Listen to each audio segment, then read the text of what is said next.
అతి మృదులౌ మమ చరణౌ అతి కఠినం తే మనః భవానీశ ఇతి విచికిత్సాం సంచజా శివకథం ఆసీత్ గిరౌ తథా ప్రవేశ. మంగళస్వరూపుడా పార్వతీపతే, నా యొక్క పాదములు అతి మృదువైనవి, నీ మనసు మిక్కిలి కఠినమైంది అని నాతో అనవద్దు. అతి కఠినమైన పర్వతంపై నీవు పార్వతీ సమేతుడిపై విహరించడం లేదా? నా హృదయం కఠినముగా ఉన్నదని, సున్నితమైన నీ పాదములు కందిపోతాయని చెప్పి తప్పించుకోచూడకు పరమాత్మ. నీవు అంతకన్నా కఠినమైన శిలల మీద సంచరించటం లేదా? హిమోత్పర్వతం మీద పార్వతీ సహితుడిపై అనుదినము విహరించటం లేదా అని శంకరులు శివుని ప్రశ్నిస్తున్నారు.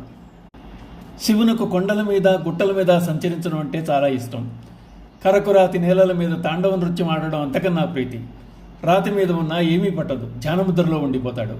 అందున పార్వతి హిమవంతుని గారాబు పట్టి గిరిజా మనోహరుడు విహారం చేసేది ఆ పర్వతపు స్థానంలోనే. పార్వతితో కలిసి ఆనంద తాండవం ఆడేది కర్కశమైన ఆ రాతి నేలల మీదే. ఆ కారణాలు చూపుతూ శంకరాచార్యులు వారు పార్వతీపతితో, నా హృదయం నీవు భావించినట్టు శిల కాదు, కోమలమైన నీ పాదాలు కందిపోతాయన్న సంశయమే వలదు. నీవు ఉండే ఆలయం, నిన్ను ప్రతిష్ఠించిన ఆసనం అన్నీ కఠిన శిలలతో చెక్కినవే కదా. ఒకవేళ నా హృదయం నీవు అనుకుంటున్నట్లుగా ఘనీభూతమై ఉన్నా అది పవిత్రమైన నీ పాదస్పర్శ సోకగానే ద్రవించిపోదా ఈశ్వరా?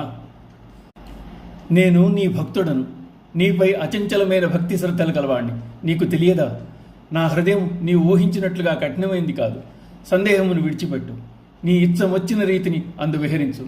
నా హృదయాన్ని నీ నివాస స్థానంగా మలుచుకో. నా హృదయ కవాటములు నీ కొరకై తెరిచి ఉంచాను, రా అందు ప్రవేశించు.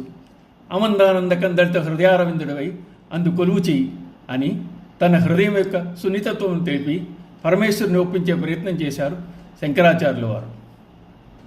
ఓం నమః శివాయ.